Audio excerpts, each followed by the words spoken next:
കുടുംബശ്രീ ശാരദയുടെ പുതിയ എപ്പിസോഡ് റിവ്യൂലോട്ട് എല്ലാവർക്കും സ്വാഗതം. ആദ്യം തന്നെ കാണിക്കുന്നത് ശാലിനിയുടെ സീമന്തത്തിന് കൂടാനായി ശാലിനിയുടെ അമ്മ വരുന്നതാണ്. ശാരദാമ്മ വരികയാണ്. വളരെ സന്തോഷത്തോടു കൂടിയാണ് സത്യഭാമ ഓടി ചെല്ലുന്നത്. എന്നിട്ട് ചോദിക്കുന്നുണ്ട്, മകളുടെ സീമന്തമായിട്ട് ഇപ്പോഴാണ് അമ്മ വരുന്നത് എന്ന് ചോദിക്കുകയാണ്. ആകെക്കൂടെ വിഷമത്തിലാണ് നമ്മുടെ ശാരദാമ്മ നിൽക്കുന്നത്. അപ്പോൾ ശാരദാമ്മ ചോദിക്കുന്നുണ്ട്, ശാലിനി എവിടെയെന്ന് ചോദിക്കുന്നു. അപ്പോൾ സത്യമ്മ പറയുന്നുണ്ട്, പ്രീതി അവിടെ ശാലിനിയെ ഒരുക്കാണ്, ഉള്ളിലോട്ട് വരൂ എന്ന് പറഞ്ഞ് അവരെ ഉള്ളിലോട്ട് വിളിക്കുകയാണ്. എന്നാൽ ശാരദാമ്മ പോകുമ്പോൾ ശ്യാമയുടെ മുഖത്ത് നോക്കിയാൽ നിനക്ക് ഞാൻ വെച്ചിട്ടുണ്ട് കേട്ടോ എന്ന് പറഞ്ഞ് ഉള്ളിലോട്ട് കയറുകയാണ്. ഉള്ളിലോട്ട് കയറി എല്ലാവരെയും കണ്ട് ചിരിക്കുന്നുണ്ട്. അതിനുശേഷം ശാരദാമ്മ പറയുന്നുണ്ട്, മോൾ എവിടെ, ഞാൻ മോളെടുത്ത് പോട്ടെ എന്ന് പറഞ്ഞ് മുകളിലോട്ട് പോവുകയാണ്.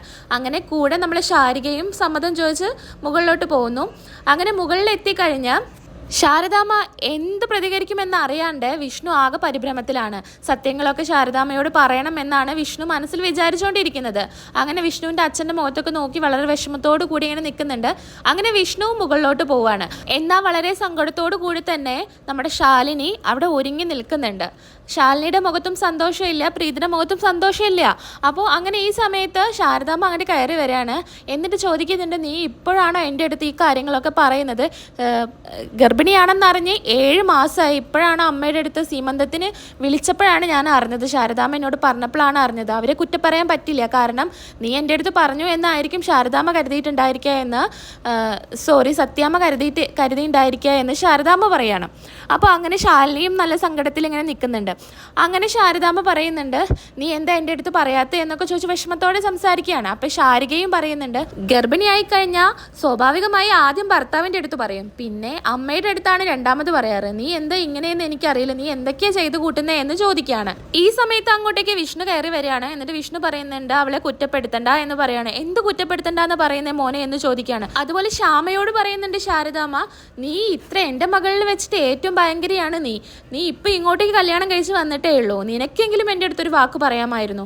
ഇത്രയും നാളും കീരിയും പാമ്പും ആയിരുന്ന ചേച്ചി അനിയത്തിയും ഇപ്പം ഭയങ്കര സ്നേഹത്തിലാണല്ലോ, അതോർത്തിട്ടെങ്കിലും എനിക്ക് സന്തോഷമാണെന്ന് ശാരദാമ്മ പറയാണ്.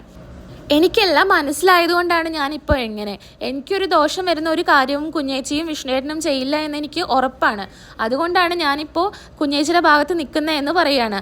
ആദ്യം നിങ്ങൾ ചേച്ചി പറയുന്ന കാര്യങ്ങളൊന്ന് കേൾക്കൂ എന്ന് പറയാണ്. എന്താ നിനക്ക് പറയാനുള്ളത്? നിനക്ക് എന്ത് പറയാനുണ്ടായാലും എനിക്കറിയാം, നീ എൻ്റെ അടുത്ത് പറയേണ്ടതായിരുന്നു എന്നൊക്കെ ശാരദാമ്മ പറയാണ്. അവസാനം രണ്ടും കൽപ്പിച്ച് ശാലിനി പറയുന്നുണ്ട്, ഞാൻ ഗർഭിണിയല്ല എന്ന് പറയുന്നുണ്ട്. ഇത് കേട്ട് അവിടെ നിൽക്കുന്ന ശാരികയായാലും ശാരദാമ്മയായാലും ഞെട്ടിത്തരച്ച് നിൽക്കുകയാണ്. അപ്പോൾ എന്താ മോളെ നീ പറയുന്നത്, നീ ഗർഭിണിയല്ല എന്നോ? ഇത് കേട്ട് വിഷ്ണു പറയുന്നുണ്ട്, അതെ അമ്മേ, അവൾ ഗർഭിണിയല്ല, ഞാൻ പറഞ്ഞിട്ടാണ് അവൾ ഗർഭിണിയല്ല എന്ന് പറയാണ്. ഗർഭിണിയാണെന്ന് പറഞ്ഞതെന്ന് പറയാണ്. എല്ലാ സത്യങ്ങളും ഞാൻ അമ്മയുടെ അടുത്ത് പറയാമെന്ന് പറയാണ്. അപ്പോൾ നേരെ പൂജയൊക്കെയാണ് കാണിക്കുന്നത്. അതിൻ്റെ ഇടയിൽ നമ്മളെ സുസ്മിത തെളിവൊക്കെ ആയിട്ട് ഫോണിൽ റെക്കോർഡ് ചെയ്ത് വരുന്ന തെളിവായിട്ട് സുസ്മിത വരുന്നത്, കാറിൽ വരുന്നതും കാണിക്കുന്നുണ്ട്. അങ്ങനെ എല്ലാ സത്യങ്ങളും ശാരദാമ്മയോട് പറയാണ്. അപ്പോൾ ഇത് കേട്ടിട്ട് ഇത്രയേ ഉള്ളൂ, ഞാൻ പറഞ്ഞിട്ടാണ് ചെയ്തത് എന്ന് പറഞ്ഞപ്പോൾ നമ്മുടെ ശാരദാമ്മ പറയുന്നുണ്ട്, ഇത്രയേ ഉള്ളൂ എന്നോ, നിസ്സാരമായിട്ടുള്ള കാര്യമാണോ നിങ്ങൾ ചെയ്ത് വെച്ചിട്ടുള്ളത്? നിങ്ങൾ എന്തൊക്കെയാണ് മക്കളെ കാണിച്ചു കൂട്ടി വെച്ചിരിക്കുന്നത് എന്ന് ചോദിക്കുകയാണ്. നിങ്ങൾ നിങ്ങളുടെ ജീവിതം വെച്ച് എന്തിനാ മറ്റുള്ളവരെ രക്ഷിക്കാൻ നിൽക്കുന്നത്? ശ്യാമയ്ക്ക് വേണ്ടിയിട്ടോ രോഹിത്തിന് വേണ്ടിയിട്ടോ നിങ്ങൾ എന്തിനാ ഇങ്ങനെ ചെയ്യേണ്ട ആവശ്യം എന്താ? അവർ നിങ്ങളുടെ ആരാ? അവർക്ക് അങ്ങനെ ഒന്നിക്കണമെന്ന് ദൈവം നിശ്ചയിച്ചിട്ടുണ്ടെങ്കിൽ അവർ ഒന്നിച്ചിരിക്കും. പിന്നെ എന്തിനാ നിങ്ങൾ അവർക്ക് വേണ്ടിയിട്ട് ഇങ്ങനെ ചെയ്യുന്നത് എന്ന് ചോദിക്കുകയാണ്. ഇതേപോലെ തന്നെയാണ് പ്രീതിയുടെ ഗർഭം നീ ഏറ്റെടുത്തിട്ട് നിന്റെ കഴുത്തിൽ ഇപ്പോൾ ഈ ഒരു താലി കിടക്കുന്നത് ദൈവത്തിൻ്റെ അനുഗ്രഹം കൊണ്ടാണ്. അതല്ലാന്നുണ്ടെങ്കിൽ സുസ്മിതയുടെ കഴുത്തിൽ കിടക്കുന്ന താലി ആയിരിക്കും ഇത് എന്ന് പറയാണ്. ഇതെല്ലാം കേട്ട് വിഷമത്തോടു കൂടി നിൽക്കുകയാണ്. എന്തായാലും സത്യാമ്മയോട് ഈ വിവരം പറഞ്ഞേ പറ്റൂ എന്ന് പറയാണ്. നിങ്ങൾ എത്ര വലിയ തെറ്റാണ് ചെയ്തേ മക്കളെ എന്ന് നിങ്ങൾക്കറിയോ എന്ന് ചോദിക്കുകയാണ്. ഇത് സത്യാമ്മ അറിഞ്ഞാലുള്ള കാര്യങ്ങൾ നിങ്ങളൊന്ന് ഓർത്ത് നോക്കൂ എന്ന് പറയുമ്പോൾ ശാലിനി പറയുന്നുണ്ട്, അതോർത്ത് ഞങ്ങൾക്ക് പേടിയാവുന്നുണ്ട് എന്ന് പറയാണ്. അങ്ങനെ നമ്മുടെ ശാരദാമ്മ പറയുന്നുണ്ട്, എന്തായാലും നീ ഇപ്പം തന്നെ പറയണം, അതായത് സീമന്തം നടത്തുന്നതിന് മുൻപ് തന്നെ നിങ്ങൾ പറയണം. ഈ നാട്ടുകാരെ മൊത്തം വിളിച്ച് സത്യാമ്മയ്ക്ക് അത്രയും സന്തോഷം കാരണമാണ് അതൊക്കെ ചെയ്തത്. അപ്പോഴും നമ്മുടെ ശാലിനി ഇങ്ങനെ ഓർക്കുകയാണ്, എനിക്ക് അമ്മ ഇങ്ങനെ എല്ലാവരുടെ അടുത്തും വിളിച്ചു പറഞ്ഞതും അതുപോലെ സന്തോഷ പ്രകടനങ്ങളൊക്കെ കാണിച്ചതൊക്കെ ഇങ്ങനെ ശാലിനി മനസ്സിൽ ഓർത്ത് സങ്കടപ്പെടുകയാണ്. അങ്ങനെ എന്തായാലും ഞാൻ അമ്മയുടെ അടുത്ത് പറയാം എന്ന് പറയുന്നുണ്ട്. അങ്ങനെ വീണ്ടും കാണിക്കുന്നത് സുസ്മിതയെ തന്നെയാണ്. സുസ്മിത വളരെ സന്തോഷത്തോടു കൂടി ഈ തെളിവുകളെല്ലാം ശാരദാമ്മയുടെ സത്യാമ്മയുടെ മുമ്പിൽ കാണിച്ചു കൊടുക്കണം, എന്നിട്ട് ഇതിനൊരു തീരുമാനം ഉണ്ടാക്കണം എന്നുള്ള നിലയ്ക്കാണ് സുസ്മിതയും കയറി വരുന്നത്. വണ്ടിയിൽ എത്തുന്നതേ ഉള്ളൂ. അങ്ങനെ 1-2 വട്ടം സുസ്മിതേനെയും കാണിക്കുന്നുണ്ട്. അതിൻ്റെ ഇടയിൽ കമലം കയറി വരുന്നുണ്ട്. എന്താ കമല നീ ഇത്ര വൈകിയത് എന്ന് ചോദിക്കുകയാണ്. മൊബൈൽ ഷോപ്പിൽ വർക്ക് ഉണ്ടായിരുന്നു അമ്മ, അതുകൊണ്ടാണെന്ന് പറയാണ്. എവിടെ ആശാൻ എവിടെയോ ചോദിക്കുന്നുണ്ട്. ആശാൻ മുകളിലാണെന്നും പറഞ്ഞ് അങ്ങനെ കമലൻ അവിടെ ഇരുന്ന് വളരെ സന്തോഷത്തോടു കൂടി ചിരിച്ചുകൊണ്ട് അവിടെ നിൽക്കുന്നുണ്ട്. അതുപോലെ അവിടെ ഇരിക്കുന്ന രോഹിത്തിനായാലും ശരത്തിനായാലും ഒന്നും വലിയ സന്തോഷമൊന്നുമില്ല. അച്ഛനൊക്കെ കാര്യങ്ങൾ അറിയുന്നതല്ല, അവർക്കൊന്നും സന്തോഷമില്ലാതെ ടെൻഷൻ അടിച്ചിട്ട് ഇരിക്കുകയാണ്. അങ്ങനെ പിന്നെയും ഗസ്റ്റുകളൊക്കെ കയറി വരുന്നുണ്ട്. അങ്ങനെ എല്ലാവരും വന്ന് പൂജ നല്ല മുഹൂർത്തം ആരംഭിക്കാറായി എന്ന് പറഞ്ഞ് പൂജാരി പറയുന്നുണ്ട്. അങ്ങനെ സത്യാമ്മ മുകളിലോട്ട് വരികയാണ് ശാലിനിയെ കൂട്ടിക്കൊണ്ടുവരാൻ വേണ്ടിയിട്ട്. അങ്ങനെ സത്യാമ്മയെ കാണുന്നതിന് മുൻപ് ഇവർ സംസാരിച്ചുകൊണ്ടിരിക്കുകയാണ്.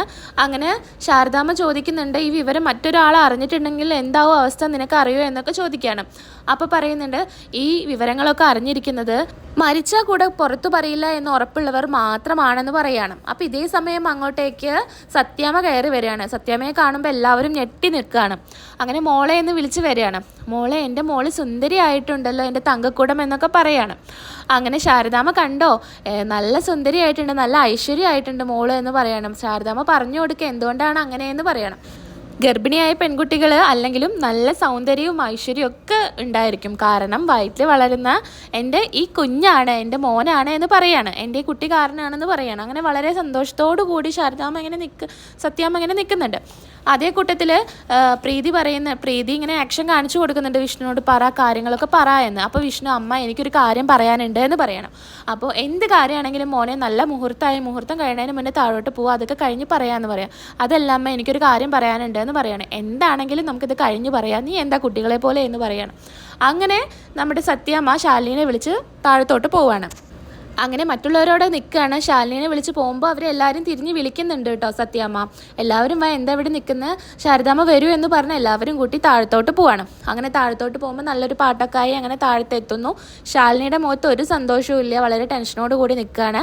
അതേപോലെ സുസ്മിത വരുന്നത് വീണ്ടും വീണ്ടും റിപ്പീറ്റ് ചെയ്ത് കാണിക്കുന്നുണ്ട്. അപ്പോൾ അങ്ങനെ താഴെ എത്തുന്നു. താഴെ എത്തിയിട്ട് നിൽക്കുന്ന സമയത്ത് അവിടെ കൂട്ടത്തിലുള്ള 2 സ്ത്രീകൾ പറയുന്നുണ്ട്, സുഭദ്ര, പെണ്ണിൻ്റെ മുഖത്ത് ഒരു സന്തോഷവും ഇല്ലല്ലോ, ദുഃഖിച്ചിട്ടാണല്ലോ നിൽക്കുന്നതെന്ന് പറയാണ്. അപ്പോൾ മറ്റേ സ്ത്രീ പറയുന്നുണ്ട്, അത് ചിലപ്പോൾ ആ പെണ്ണിന് ഗർഭിണി ആയതൊന്നും ഇഷ്ടമായിട്ടുണ്ടായിരിക്കില്ല, അവളുടെ മറ്റേ സത്യാമ്മയുടെ നിർബന്ധപ്രകാരമായിരിക്കും അവൾ ഗർഭിണിയായതും ഈ സീമന്ത ചടങ്ങൊക്കെ നടത്തുന്നതും, അതുകൊണ്ടായിരിക്കും എന്ന് പറയണം. അങ്ങനെ ശാലിനി ചെറുതായിട്ടൊക്കെ ഒന്ന് പുഞ്ചിരിച്ച് നിൽക്കുന്നുണ്ട്. അങ്ങനെ സത്യാമ്മ പറയുന്നുണ്ട്, സത്യാമ്മയല്ല പൂജാരി പറയുന്നുണ്ട്, നല്ല മുഹൂർത്തമായി ഇവിടെ വന്ന് ഇരുന്നോളൂ എന്ന് പറയണം. അങ്ങനെ സത്യാമ്മ കൈ പിടിച്ചിട്ട് ശാലിനീനെ അവിടെ ഇരുത്താണ്. ഇതേ സമയം സുസ്മിതേനെ കാണിക്കുന്നുണ്ട്. ഇതിനിടയിൽ സുസ്മിത വരും എന്നുള്ള കാര്യം ഉറപ്പായിട്ടുള്ള കാര്യമാണ്. അങ്ങനെ ശാലിനി വിഷമത്തോടു കൂടി അവിടെ ഇരിക്കുന്നത് വെച്ചാണ് എപ്പിസോഡ് അവസാനിക്കുന്നത്. അപ്പോൾ ഇത്രയാണ് എപ്പിസോഡിൽ കാണിക്കുന്നത്. ഇതിൻ്റെ ഇടയിൽ നമുക്ക് ഇനി തുടർന്നുള്ള എപ്പിസോഡിൽ പറയുന്നത് ശാലിനി ഗർഭിണിയാണെന്ന് പറയുന്നുണ്ട്. അതുപോലെ ഈ ഒരു ചടങ്ങിൻ്റെ ഇടയിൽ ശാലിനിക്ക് ഛർദ്ദിക്കാൻ വരുന്നുണ്ട്, ഓക്കാനം വരുന്നു, പോയി ഛർദ്ദിക്കുന്നു. ശാലിനി ഗർഭിണിയാണെന്നുള്ള കാര്യം അറിയുന്നുണ്ട്. ഇനി ഡോക്ടർ വന്ന് അല്ലെങ്കിൽ എങ്ങനെയെങ്കിലും ശാലിനി ഗർഭിണിയാവും. കാരണം ഈ വിവരം എന്തായാലും സത്യാമ്മ അറിയും. അപ്പോൾ ഇനി അങ്ങനെ എന്തൊക്കെയാണ് ട്വിസ്റ്റുകളൊക്കെ നടക്കാൻ പോകുന്നത്, ഇനി സുസ്മിത വന്ന കാര്യങ്ങൾ പറയുമ്പോൾ എന്തൊക്കെയായിരിക്കും ഒക്കെ നമുക്ക് വരും എപ്പിസോഡിൽ തന്നെ കണ്ടറിയാം. നമ്മുടെ വീഡിയോ നിങ്ങൾക്ക് ഇഷ്ടപ്പെടുന്നുണ്ടെങ്കിൽ എല്ലാവരും ലൈക്ക് ചെയ്യാനും ഷെയർ ചെയ്യാനും എന്തായാലും കമൻറ്റ് ചെയ്യാനും മറക്കരുത് കേട്ടോ. അടുത്ത വീഡിയോയിൽ നമുക്ക് വീണ്ടും കാണാം. അതുവരെയ്ക്കും എൻ്റെ എല്ലാ കൂട്ടുകാർക്കും tata bye, see you, thank U.